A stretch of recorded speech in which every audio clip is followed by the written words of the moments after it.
य धीमहि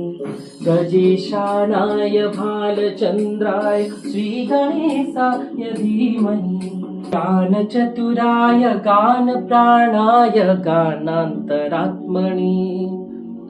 गानोत्सुकाय गानमत्ताय गानोत्सुकमनसि गुरुपूजिताय गुरुदेवताय गुरुकुलसायिने